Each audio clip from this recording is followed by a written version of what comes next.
Good morning बच्चों। अब हम आपको पाठ 14 और पाठ 15 के महाभारत का सारांश हम आपको समझा दे रहे हैं।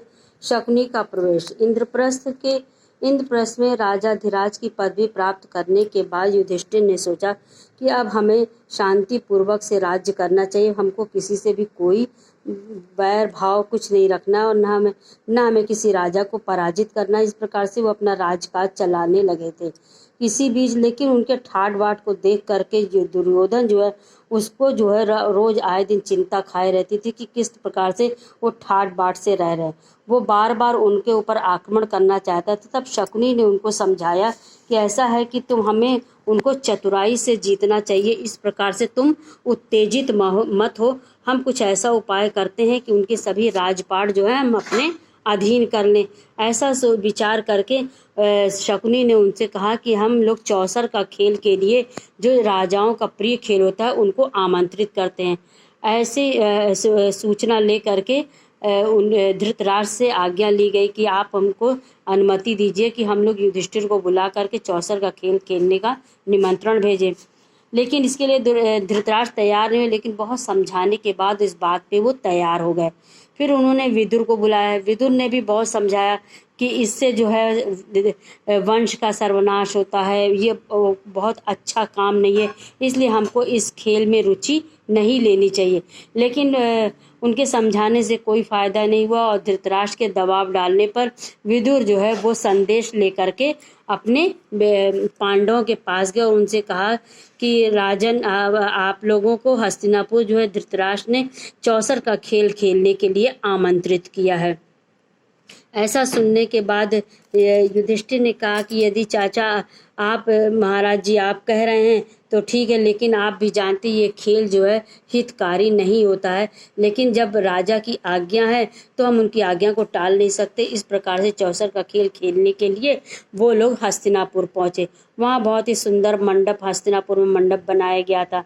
उन लोगों को, भाइयों को न्योता दिया गया। वो लोग फिर वहाँ पे चौसर का खेल खेलने के लिए बैठे।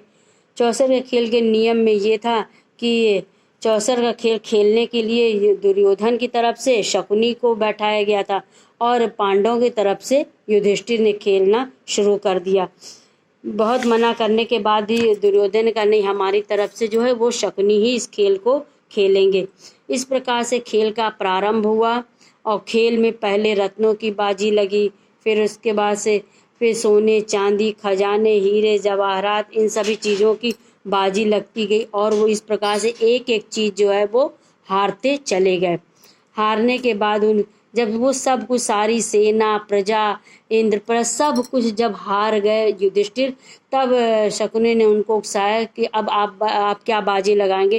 तो उन्होंने कहा कि मैं अपने भाई, छोटे भाई नकुल को लगाता हूँ। और इस प्रकार से नकुल को हार गए। फिर धीरे धीरे नकुल के बाद सहदेव, अर्जुन, भीम, क्रमशः वो सभी की बाजी लगाते गए और इस प्रकार से वो सभी कुछ हार गए। उस खेल में उनकी उतनी उत्तेजना थी कि उन्होंने आखिरी में अपने आप को भी लगा दिया और अपने आप को लगाने के बाद भी वो अपने को भी स्वयं वो हार गए। इसके बाद से फिर उनको कुछ भी होश नहीं रहा कि अब हमें क्या करना। वो सब कुछ हारते चले जा रहे थे। फिर शकुनी के उकसाने पर उन्होंने द्रौपदी को भी बाजी पर लगाया और द्रौपदी को भी हार गए। जबकि सभी ने चारों तरफ से थू थू होने लगा कि ये क्या हो गया। जबकि ये बात भी उठी कि अपने को हारने के बाद उन्होंने द्रौपदी को कैसे बाजी पर लगाया, लेकिन द्रौपदी को भी हार गए। उसके बाद से दुर्योधन ने द्रौपदी को, प्रतिकामी को भेजा द्रौपदी को भरी सभा में लाने के लिए। द्रौपदी ने मना कर दिया। फिर दुशासन गया, उसका बाल पकड़ के खींचते हुए द्रौपदी को भरी सभा में ले आया और उसके बाद से उसके वस्त्र जो है वो खींचना शुरू कर दिया। उसके वस्त्र खींचने पर भगवान श्री कृष्ण ने उसकी रक्षा की और जब वो वस्त्र खींचते खींचते थक के चूर हो गया, फिर द्रौपदी ने क्रोध में कहा था कि ये मेरे साथ, बहुत रोने लगी और उसने कहा मेरे साथ बहुत बुरा हुआ।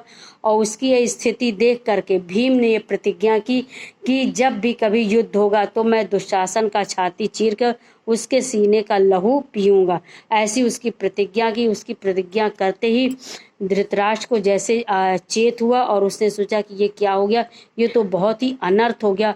और उसने क्या किया, तुरंत ही द्रौपदी को अपने पास बुलाया, युधिष्ठिर को बुलाया, उनको बहुत समझाया, बहुत प्यार किया और कहा कि क्षमा कर दो और तुम अपने जीते हुए राज्य सब कुछ जो है वापस लेकर के चले जाओ।